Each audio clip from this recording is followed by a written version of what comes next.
They wanted him gone, not embarrassed, not pressured, not forced into exile. They wanted him dead. And by the time the public heard anything at all, the most dangerous part was already over. According to Burkina Faso's authorities, the night of Saturday, January 3rd, 2026 did not explode into chaos. There were no sirens screaming through Ouagadougou, no emergency broadcasts, no visible troop movements. The streets looked normal, quiet, almost indifferent. But beneath that calm surface, the state was operating in a mode it almost never uses. Because this wasn't a rumour, it wasn't political noise, it wasn't a warning pulled from thin air. It was an assassination operation already in motion. Security officials would later say this was not an attack stopped early in planning. It was interrupted at the edge of execution. A plan with locations fixed, roles assigned, timing locked, a countdown already running. What made this moment different from previous threats was not the target. Captain Ibrahim Traoré had faced hostility before, but the stage the plot had reached. Intelligence services weren't asking if something might happen. They were calculating whether they could stop it in time without triggering the very disaster they were trying to prevent. Inside intelligence channels, the night had already changed shape. Information that had once existed in fragments suddenly aligned. Movements, communications, preparations, no longer isolated signals but parts of a single structure, a single operation. And at the centre of it, one objective: neutralize the head of state.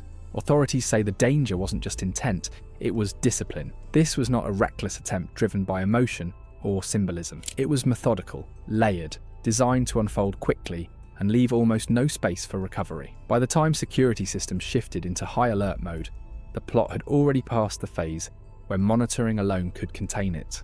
Decisions were no longer being debated. They had already been made. This meant intelligence units were no longer investigating. They were racing. Every update carried urgency. Every delay carried risk. Move too early, and the operation could scatter, adapt, or accelerate. Move too late, and the country would wake up leaderless. So the state chose silence. No public alerts, no visible lockdowns. Surveillance intensified quietly. Communications were watched. Movements were tracked without disruption. The objective wasn't to strike immediately. It was to let the plot reveal itself fully, just long enough to confirm there were no missing pieces. This is the most dangerous phase of counterintelligence operations. When you know the threat is real, but acting too soon can make it worse. Officials describe operating under pressure, measured not in hours but in minutes. Because this was no longer a theoretical threat. This was an operation entering its final window. Authorities say what alarmed them most was how little improvisation remained. The people involved weren't adjusting plans or holding meetings. They were waiting. Everything that needed to be in place already was: weapons, access routes, personnel. The plan had reached the point where nothing remained except execution. And that's when intelligence services realized something else. This assassination wasn't designed to be loud. It wasn't timed for dawn. It wasn't meant to provoke immediate confrontation. It was scheduled for a moment when reaction time slows, when movement blends into darkness, when silence becomes an advantage. Just after 11 p.m, not too late, not too early. A narrow slice of night chosen for precision. And according to authorities, there were already two methods prepared. One direct, close range, fast. The other designed to do more than kill: explosives at the president's residence, meant to send a shock through the entire system. Which option would be used, officials say, depended only on final conditions on the ground. By this point, the state wasn't asking what the plan was. They were asking how much time was left, and whether stopping the assassination alone would even be enough. What intelligence officials realized next is what changed everything. This wasn't just an assassination, it was an opening move. According to the government's account, stopping the killing alone would not have neutralized the threat. Because the moment Captain Ibrahim Traoré was supposed to die, something else was meant to begin. Fast, synchronized, and unforgiving. The assassination was designed to fracture the state before it could even understand what had happened. Authorities say the plan relied on speed measured in minutes, not days. There was no intention to pause, negotiate, or announce control. The goal wasn't to seize power visibly, it was to collapse the command structure so completely that response itself would become impossible. Security officials allege that, immediately after the killing, the operation shifted to Phase 2, selective neutralization. Not random violence, not mass attacks, but targeted strikes against specific military officers, people with authority, people whose absence would delay orders, stall deployments, and freeze coordination. remove them quickly, and the chain of command becomes a maze.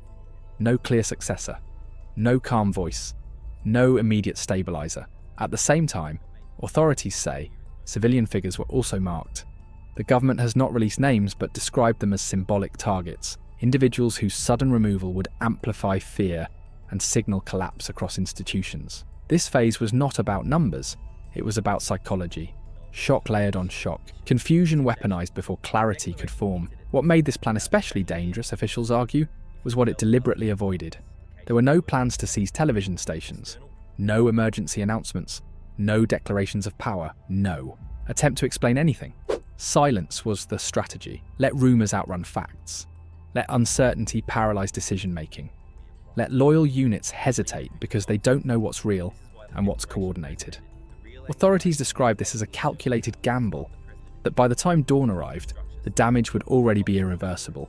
Inside intelligence channels, this realization triggered a shift. The threat was no longer confined to one man or one location. It was systemic. The assassination was just the ignition, and that meant stopping it required more than guards and checkpoints. It required breaking the sequence. Officials say this is why the response could not be loud or visible. A premature crackdown risked triggering down the next phase early.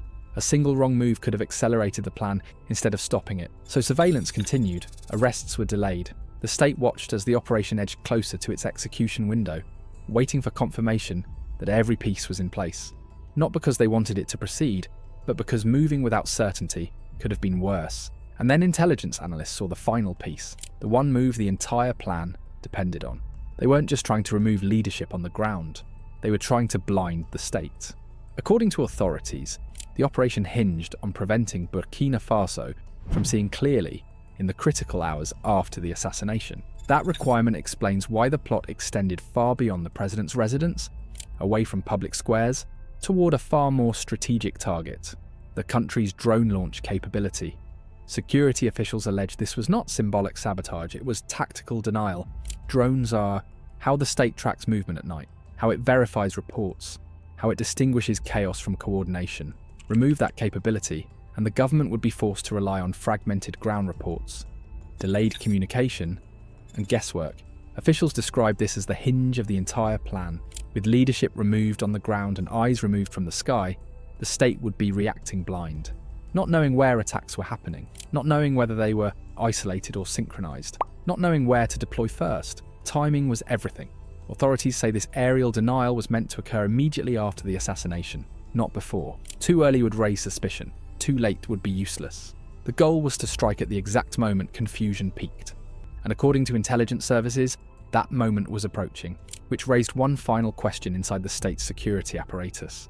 What proof confirmed that this wasn't speculation, but a plan, already past the point of no return? The proof didn't come from a document, it didn't come from a confession, it came from a voice. According to Burkina Faso's security minister, intelligence services intercepted a video recording that erased all remaining doubt. In it, the alleged plotters were not speaking in hypotheticals. They weren't hinting or posturing. They were discussing the operation openly, the assassination, the timing, and what was supposed to follow. For investigators, this was the moment uncertainty collapsed. This wasn't interpretation anymore, it was articulation. Authorities say the recording confirmed something even more dangerous than intent. It confirmed structure. The assassination, the follow-up strikes, and the attempt to blind the state were not separate ideas being debated in parallel. They were components of a single, coordinated sequence, a plan designed to unfold in minutes. The video aligned precisely with what intelligence units had already been tracking independently. Movements that once seemed disconnected now made sense. Communications that felt routine suddenly carried weight. Preparations that raised mild concern now snapped into focus. According to officials, this interception triggered an immediate shift. Surveillance became containment. Monitoring became disruption. Waiting any longer, they concluded, would mean allowing the operation to advance beyond control. This was the last window where the state could act without triggering the next phase prematurely. It was also at this moment that the government publicly named who it believed was behind the plot. Authorities accused Paul-Henri Sandaogo Damiba, the former military ruler removed from power in September 2022, of coordinating the operation. According to the junta, he mobilized a network that included both soldiers and civilians. people capable of moving quietly, blending into daily life, and acting without drawing attention until the final moment. Officials described the network as compartmentalized. Not everyone knew everything. Some handled logistics, some handled access. Some waited for instructions that would only arrive once the first strike succeeded. This structure, authorities say, was deliberate. It reduced exposure. It ensured that if one piece failed early, the entire operation wouldn't immediately collapse. Arrests followed quickly.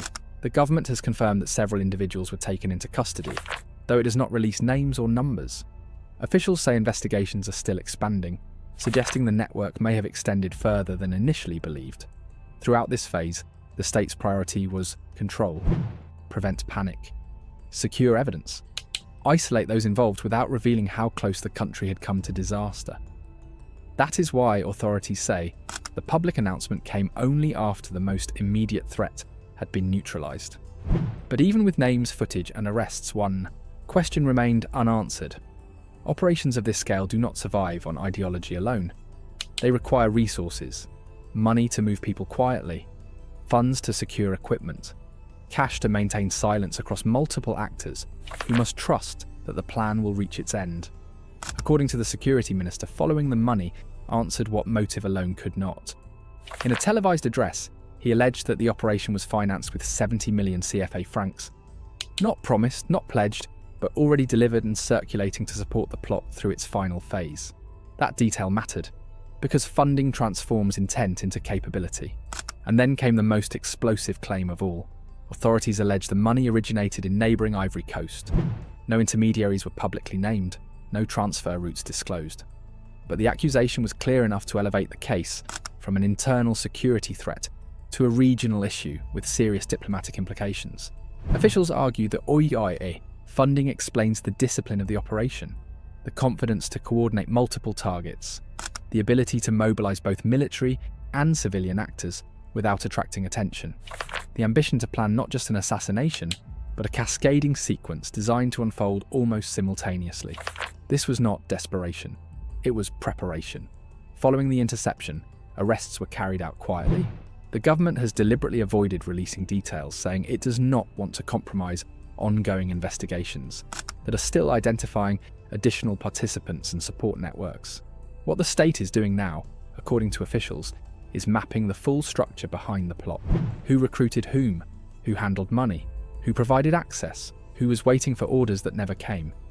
The objective, they say, is not only to punish those already arrested, but to dismantle any remaining cells before they can regroup, adapt, or try again. And yet, even as officials insist the situation is under control, their language suggests caution rather than closure. Which raises one final question. If this was stopped at the last possible moment, how much of the operation was truly uncovered, and how much remains buried beneath the silence? According to the authorities, the danger has passed. That is the official position. The arrests have been made. The operation has been disrupted. The assassination window closed before it could open. The state insists control was never lost, but the language used since then tells a more cautious story, because what was uncovered was not a lone conspiracy. It was a structure, a sequence, a system designed to function even if parts of it failed. And that is what continues to concern security officials. In his address, the security minister did not declare victory. He warned. He urged citizens to remain vigilant. He cautioned against being drawn into destabilising schemes. Those are not the words of a government that believes. Every thread has been pulled. They are the words of a state still mapping what lies beneath the surface. Authorities say investigations are ongoing, not just into the individuals already detained, but into the networks that enabled them. Who recruited? Who financed? Who provided access? Who stood ready, waiting for orders that never came? Because in operations like this, silence does not mean absence. It means dormancy. Officials have not said how many people were involved. They have not disclosed where arrests took place. They have not released the full contents of the intercepted video. They say this is to protect the integrity of the investigation.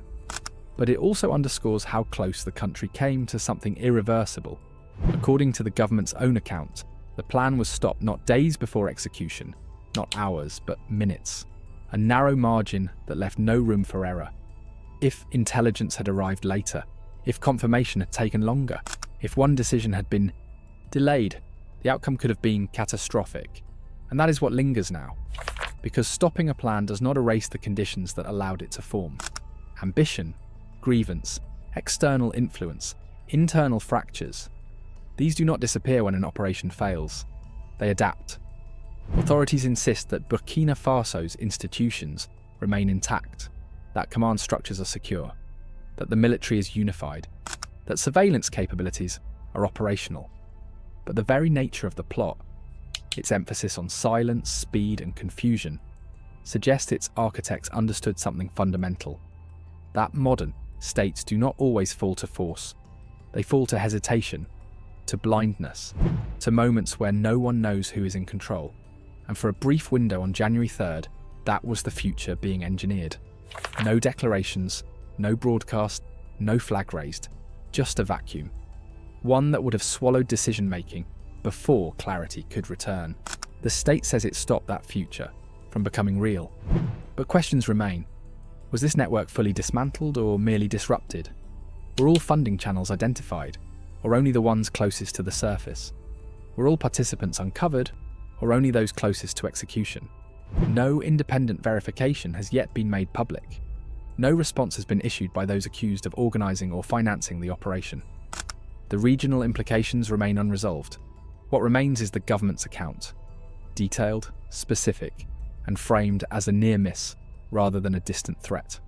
A warning, not a victory lap, because when a plan is this disciplined, this layered, this precise, its failure does not necessarily mean its end. It may only mean it was forced to wait. And that leaves Burkina Faso facing a reality that cannot be ignored. The threat was real. The silence was intentional. And the line between stability and collapse was thinner than anyone realised. The question now is not whether Captain Ibrahim Traoré survived an assassination attempt. It's whether the forces that wanted him gone are finished, or merely quiet. Let us know what you think. Was this truly over? Or was this only the first time the state saw the shape of what was coming? Until the next report, stay alert.